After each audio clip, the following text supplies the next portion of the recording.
Hello, everyone, and welcome to this bonus episode of Independent Thought. I am your host, Desmond Price, and I am joined today by Mr. Joey Morrison, a candidate for the City Commission of Bozeman, Montana. Joey, thank you for coming on the podcast today. How are you doing? Yeah, thanks for having me. I'm feeling good, getting loosened up. I'm excited to be here.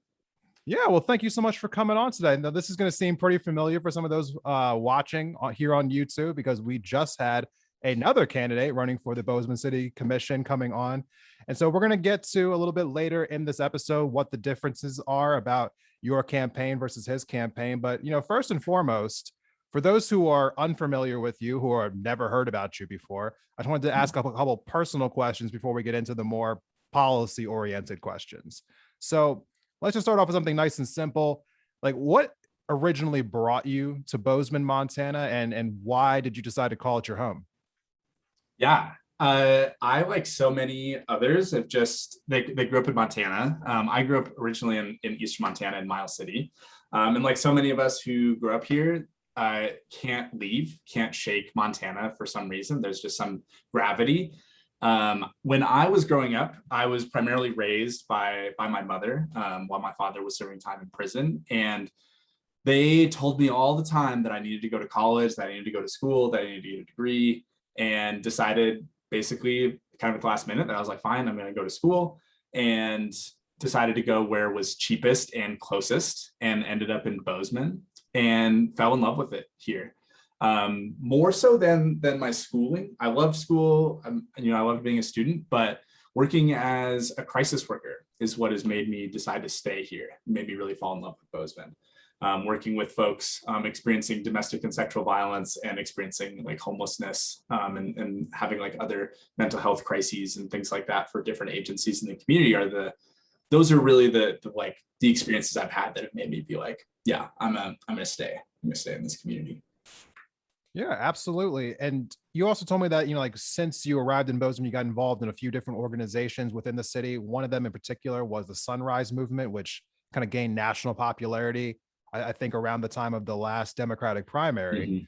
So it is a national organization that has, grassroots levels in various communities around the country involved in trying to work through the issues of climate change. Now, why exactly did you get involved with Sunrise? And then also subsequently, why did you end up leaving the organization? Yeah, I got involved with Sunrise. So I have always been really cognizant of climate change. It was something that I remember learning a lot about in middle school and high school, and it's something that really resonated with me.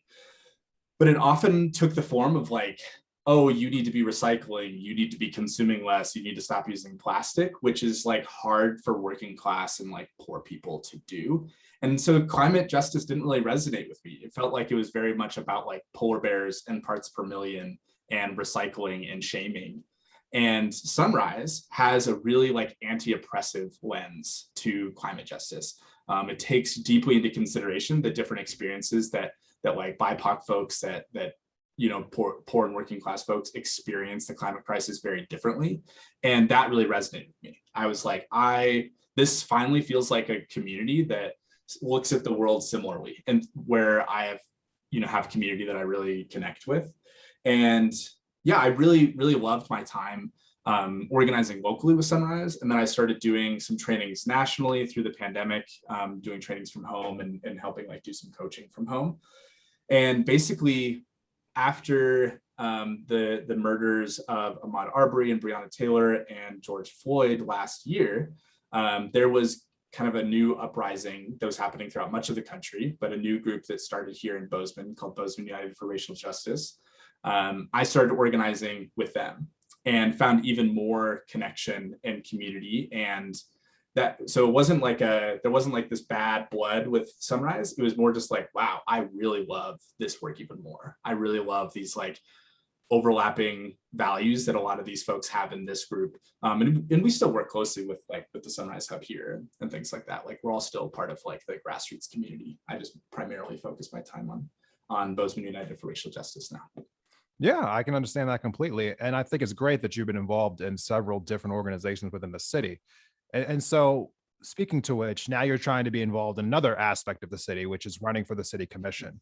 So for those who are unfamiliar, can you kind of explain what's happening in the city of Bozeman this year? Because I know that there are, again, several people running for the city commission. Maybe some people who are residents don't quite understand exactly how this is all set up or structured.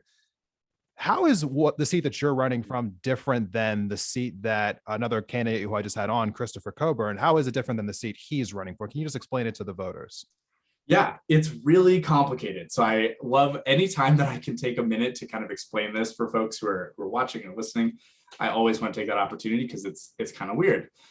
So there are basically three city commission related races happening. There is the mayoral race, which is on its normal schedule of every 4 years.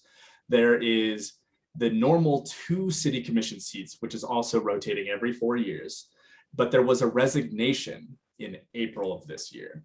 And that is the seat that Christopher Coburn was appointed into in April, knowing that he would have to run for re-election. He'd have to actually get elected into that seat come November. But so he is actually running for a full 4-year seat. And I am running for that 2-year, what they're calling an unexpired seat. So there is this separate city commission election for 2 4-year seats. I'm running in a separate election of 1 2-year seat because of a resignation. Okay, that makes it a lot more simple. So thank you for taking the time to explain that. And so let's get into a little more, just learning more about why it is that you're running. So I've had a lot of different politicians come on this podcast recently. I've asked them all a variation of this question, but I feel as though it is a very important question to ask anybody who's running for any office. And so now I want to ask this question to you. Why are you running for office? What is it that you hope to bring to this community by being elected? Yeah, I love that question. It's obviously one that I'm getting regularly. And I think central to it is about representation. That I'm a working class young person living in Bozeman. I'm a renter. I have to see every day, both in my own experience as well as my peers, how hard calling Bozeman home is, how hard it is to make ends meet, how hard it is to think long term about what putting down roots in a community like this looks like. Even for folks who are on my campaign team who have lived here their entire lives, who are like 3rd generation living in this valley, who are having to ask themselves, how long can I stay? How long does it make sense for me to stay? So there's this representation piece of the city commission who pulls the levers of power that could be addressing a lot of the challenges that we're experiencing, like rising costs of housing, rising costs of childcare, the challenges of accessing mental health care, as well as the climate crisis, these things that we're feeling every day. And the city commission can be as sympathetic and caring as they want, but they won't be able to work on these things in the way that young people can, because we feel it so differently. We feel it on such a daily basis that we will be accountable in a different way. I am running as someone who feels how hard these things are every day. As I work in a restaurant. I don't have benefits of like a more like quote unquote professional job that would pay me a salary that I could afford to live here. And so though I'm like in a way running this campaign for myself. We're all running this campaign because we're fighting for Bozeman, where all of us can continue to live here as well. All right. And speaking of, having a hard time living in Bozeman, obviously the most pressing issue is the housing issue. And don't worry, everyone, we're going to ask that question because it's the most important question to ask any politician running for office in Montana currently. However, I want to start a little bit outside of that, because while that issue is very important and it's dominating every headline and talking point across the state right now with elections happening in Missoula, Bozeman, Billings, outside of the housing issue, what is the most important issue to your campaign? And can you tell us about why it's so important to you? Yeah, I think I feel like it's tough because our platform was built through hundreds and hundreds of conversations we've had with folks in the community about what is hard about living in Bozeman. We've been canvassing for well over a year now, having these conversations with folks in our community, looking at what are the things that make you think about leaving this community? And it's tough to pick a second because it feels like tied are like crisis response for, you know, folks experiencing like crises around mental health or substance use, and childcare. I think I'd maybe, just for the sake of answering the question, would say childcare, as this feels like something that most quickly needs a like a mindset shift in our community. Of right now, it's just seen as a business that some people start and some people provide childcare and they make money off of it, and that's great. Whereas I think we need to shift our mentality towards what it really is, which is a public good. It is a component that allows communities to function, where people can raise families and still be able to have careers. People can choose to have a child and not have to think about, whoa, do I get to afford rent? Do I get to make a car payment? Do I potentially have to cut back on groceries? And so we know that these are components of just what make our community really vibrant. We know that when people have access to childcare, our entire community thrives. And that is where childcare has landed really centrally to the campaign that we're running. Okay. I really do appreciate that. And childcare, I think we'll probably have to come back and touch on this a little bit more here a little bit later in the episode, but it is a vastly just like under talked about issue. I feel like in the course of many elections, it is an overarching issue that just seems to always just not get addressed well enough, if at all. But with that being said, I don't want to, bury the lead too much when it comes to any race, in Montana, but especially in your city of Bozeman. Mm-hmm. Housing is the number one issue. So let's not take too much longer and not talking about it. Right. So I want to ask this in a two-pronged way, because there are two different things that are in play in my mind when it comes to housing. Of course, there needs to be more housing available to people here in Montana. So I want to ask you about what your plan specifically is to help that be a reality in Bozeman.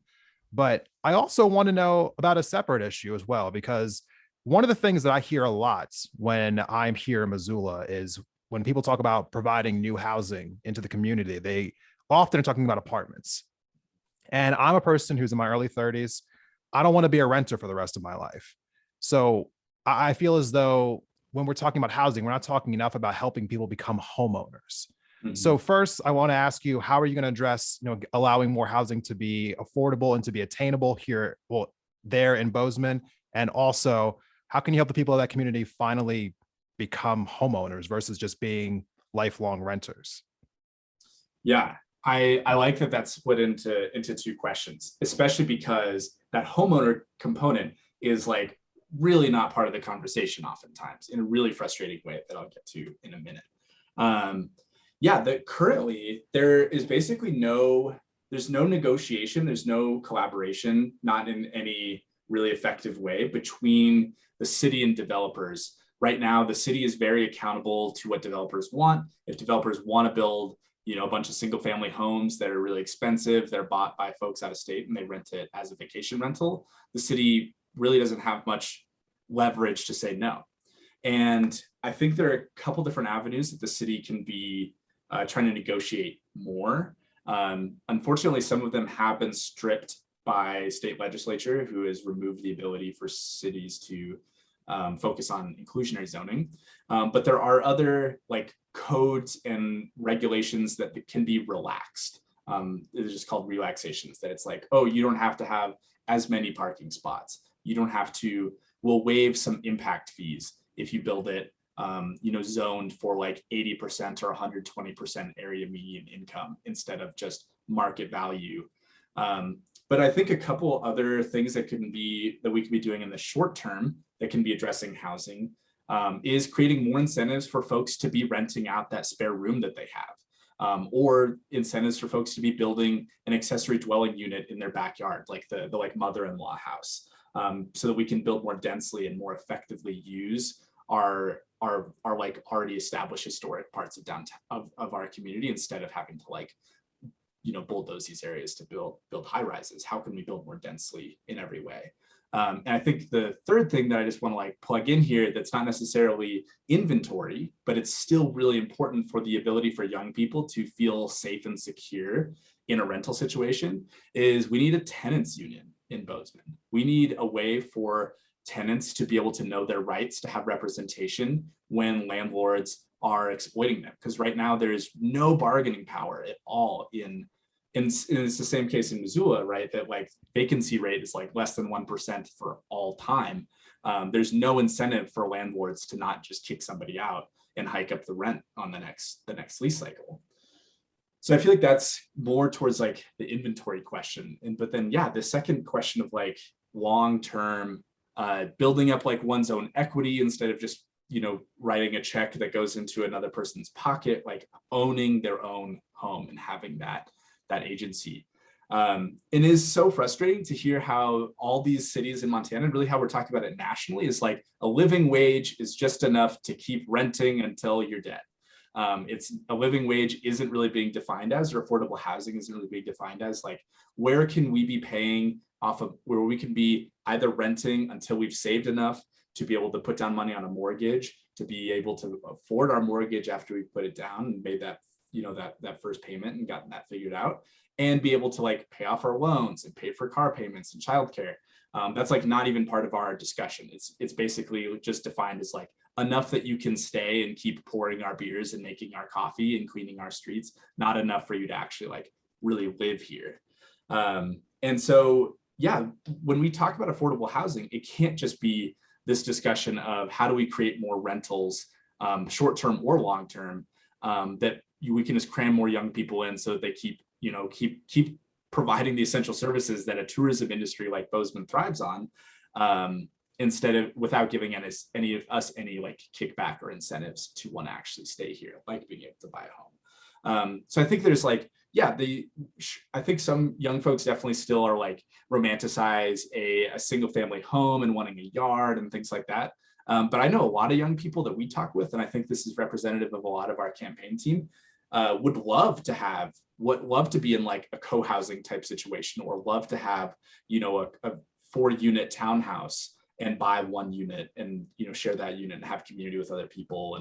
And there's other like components of the like beautiful nature of the future of affordable housing that we can imagine, where, we have co-housing type situations with gardens and shared green spaces and shared workshop spaces and things like that, so that we can still be like connecting, but still have some of these benefits that so many of us are like, aspiring to.